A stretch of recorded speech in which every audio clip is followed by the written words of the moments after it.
Hi guys, welcome back to the 10th video of the JavaScript video series. In this video, we're going to take a look at functions. Now, if you already have a programming background, you probably already know how functions work and what they are. But if you're completely new to coding, then it's not a problem. I'll take you through the complete basics right from the beginning. So JavaScript functions are really important because they allow you to completely reuse your code again and again. So you don't have to basically write the same lines of code again and again. And this basically makes your code more efficient. And this is also in line with the philosophy called DRY, which is don't repeat yourself, which is the best practice, which basically states that don't repeat your code again and again and use a lot of functions basically. Now it's very simple to define a function in JavaScript, and all you have to do is you have to write like this function. Then you have to write the name of the function. Let's say I'll say my and function, and I'll put these two round brackets ahead. You'll notice here, just a minute, my spelling of function is wrong, so I'll just correct that. So you'll notice here that I have written my in with m as a small or a small caps and function with a f of large caps, right? Now, why I've done this is because this is called as camel casing. This is the best practice in JavaScript. To define functions and variables, you need to use camel casing because this makes your code much easily readable. With the help of this, you can easily determine that my is a different word and function is a different word. So that makes it really easy to read. These two round braces or brackets are really important, and this is also something that will also capture or catch the parameters. If you don't know what parameters are, it's completely all right. I'll explain to you what parameters are. Now let me say, I also need to put these two curly braces here, and inside the curly braces is where my code will reside for the function. So let me say here document dot write.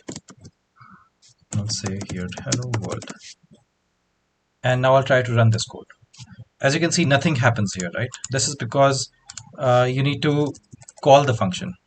So let's see how to call a function. So I'll just write the name of the function, my and function, and this should do the trick, right? But if I run it again, nothing happens again.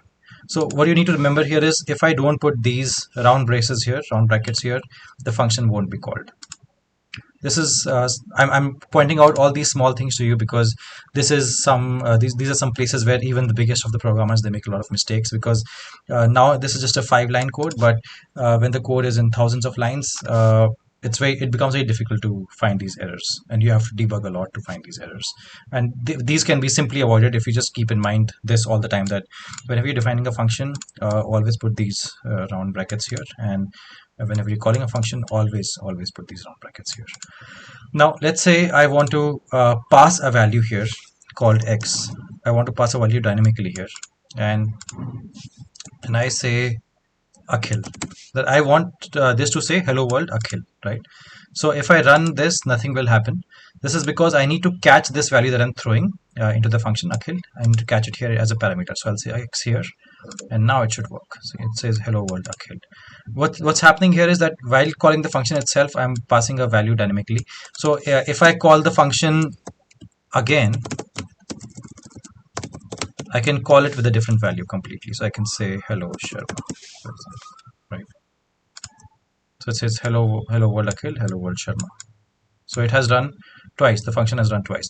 If I wanted to do it again, then I would have to write this code again, right? So instead of writing the code again and again, I can just call that function, and this code is basically reusable for me. I can call it hundreds of times. I can say my function Batman, for example. I can say my function Superman, whatever. And you can see it just calls the function again and again. You don't have to write this code again and again. Now you might think that this is just one line of code. Why shouldn't I write it again and again? This is because in this example, this is one line of code, but functions usually have hundreds of lines of code sometimes, the bigger functions. So you wouldn't want to write those hundreds of lines of code again and again all these times, right? So you would rather just have it in one place and then call the function with different values every single time. I hope that makes a lot of sense to you. Now let me show you how a function can accept multiple values. So let's say my function is x, and I'll say here y, and then I'll say document.write x multiplied by y, because I'm creating a function that multiplies the value of x with y. And here I'll define, on top I'll define the value of x is 5 and where y is equal to 10. Okay, and my function I'll pass x and y.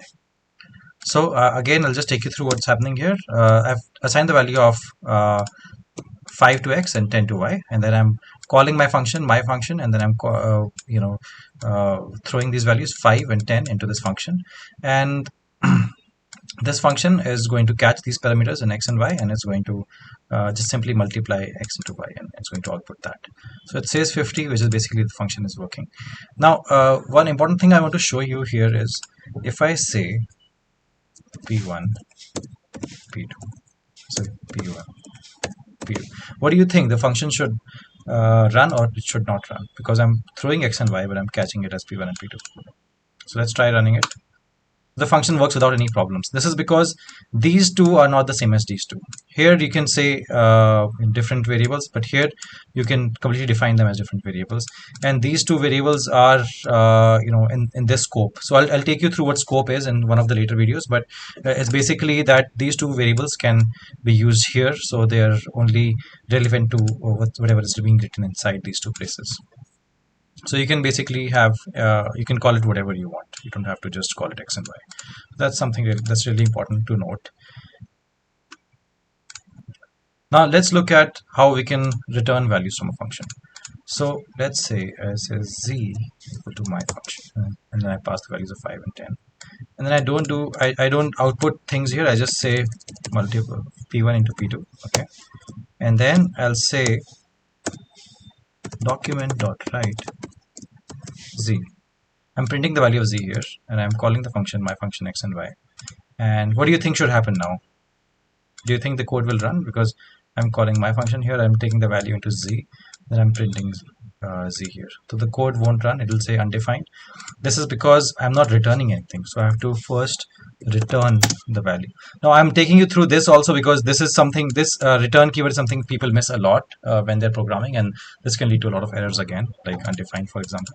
So just remember that whenever you want to return value, you have to clearly mention return.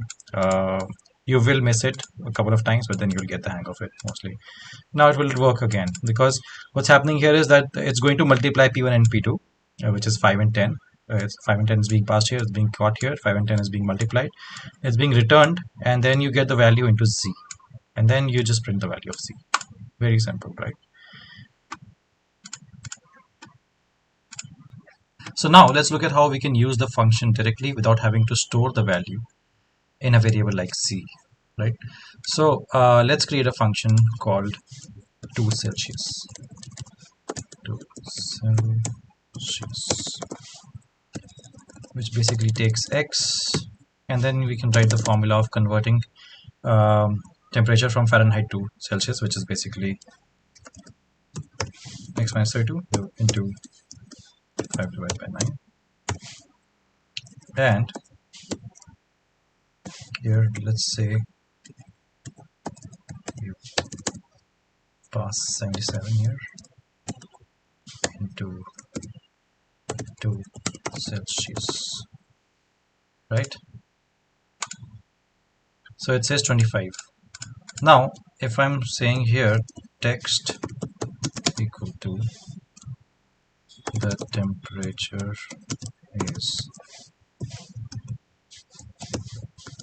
plus z plus degrees Celsius, right?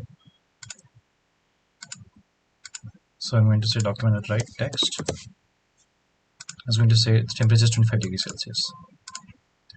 Now if I don't want to use z, which is the variable that I'm storing the value returned from this function into, and I just call z, if I call directly 2 Celsius from here, 2 Celsius